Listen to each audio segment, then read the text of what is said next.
Há milhões e milhões de anos atrás, antes da era tecnológica, antes da época medieval, antes dos dinossauros, antes da Terra existir e até mesmo do multiverso. Vazio. Vazio era a única coisa que tinha antes do universo. Mas no meio de todo esse vazio existia 3 deuses. Deuses mais velhos que o universo, é mais forte que qualquer ser vivo do mundo. Esses seres tinham os nomes de Onebalval, Caos, a presença. Esses seres sempre viveram sozinhos, tendo nada à sua volta, isolados. Séculos e séculos depois, cansados de viverem sozinhos, resolveram criar algo e dar início ao mundo. Cada um deles ficou responsável por criar uma parte do universo. Onebalval ficou responsável por criar todo o cosmos, planetas, constelações, estrelas e galáxias. A presença ficou responsável por criar os elementos e moldar o que teria no universo, criando primeiramente a deusa Gaia, que também era conhecida como a Mãe Terra. Logo depois criou Eros, o amor. Nix, a noite. O deus Urano, que era a representação dos céus. O paraíso, que era para onde as almas das pessoas boas iriam após morrer. É o Tártaro, que era o inferno, que se localizava perto do centro da Terra. Criou também 2 seres com os nomes de Espectro e Zaratos, que seriam a representação da vingança.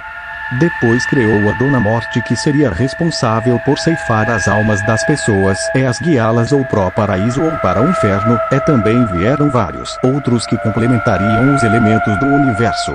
E por fim o deus Caos ficou responsável por criar seres que ficariam responsáveis por cuidar do universo a partir dali, criando os Celestiais, Kaioshin. A Kaioshin é um ser de fome insaciável chamado Galactus.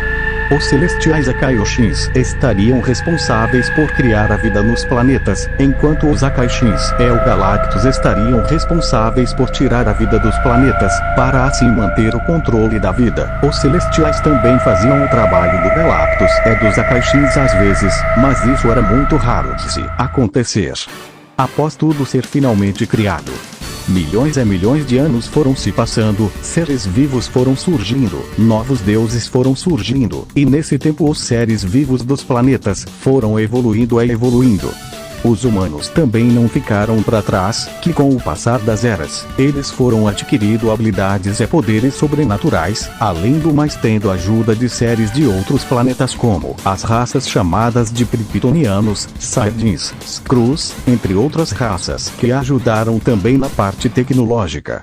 Mas como em muitos outros universos, muitos humanos são gananciosos, traiçoeiros e poluem o planeta, machucando assim a deusa Gaia.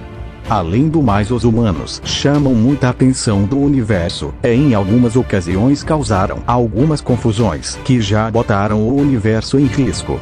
Tendo tudo isso em mente, um certo dia todos os deuses do universo se reuniram para decidir o que fazer com a humanidade.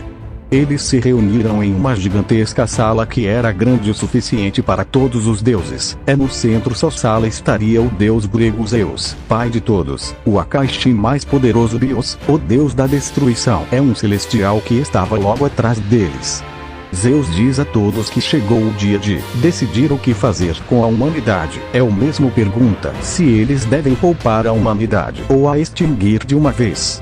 Sem pensar 2 vezes, 99% dos deuses votaram para extinguir a humanidade, mas uma minoria ainda tinha fé na humanidade. Zeus então diz que devido à maioria ter ganhado, a humanidade seria extinta. Zeus então pega um martelo, e quando mesmo ia dar a cartada para a humanidade ser extinta, uma voz ecoa das sombras pedindo um momento. Da sombra surge uma grande mulher, com um vestido junto com uma armadura branca, cabelos longos negros, e olhos azuis. Os deuses de imediato tratariam de olhar para Brunhilde. Como se atreve a interromper a reunião dos deuses, diria Bios olhando seriamente para a mesma. Com todo o respeito, meus deuses, mas eu tenho um assunto de extrema importância a tratar com vocês. Zeus olharia para Brunhilda e diria para ela prosseguir. Brunhilda diria que realmente a humanidade faz péssimas escolhas todos os dias, mas apenas extingui-la assim seria muito tediante, então proponho a última luta entre deuses e humanos, o Ragnarok. Uma luta de 1 contra 1 com 13 representantes de cada lado. é se os humanos perderem 7 vezes eles seriam extintos, mas se os deuses perderem 7 vezes os humanos teriam a chance de viver por mais 1000 anos. O que está dizendo é uma perda de tempo total, os humanos não são páreos para os deuses, diria um outro deus chamado Shiva. E logo em seguida os outros deuses começaram a concordar com o Shiva. Brunhilde então fala que os deuses querem destruir a humanidade, mas não diretamente. Não sabia que os deuses eram tão medrosos. A fala dita pela Valquíria ecoaria por todo o salão, fazendo um pequeno silêncio pela sala, sendo interrompido pelos deuses começando a rir sem parar. Você é tão engraçada, Brunhilda. Muito engraçada. Diria Bios com sua aura da destruição em volta dele. Mas que proposta interessante temos aqui, não é? Diria Zeus ironicamente. Então que tal fazermos esse tal Ragnarok? Afinal todos queremos ver novamente o raio dos deuses, correto? Então todos os deuses concordam e então Zeus dá por encerrada aquela reunião. Escute, Brunhilda, antes de você sair por aí escolhendo séries de outros planetas, saiba que só é para escolher séries 100% humanos. Não envolver outras raças além deles nesse conflito. Brunhilda apenas acena com a cabeça e sai da sala determinada a fazer a humanidade dar um pé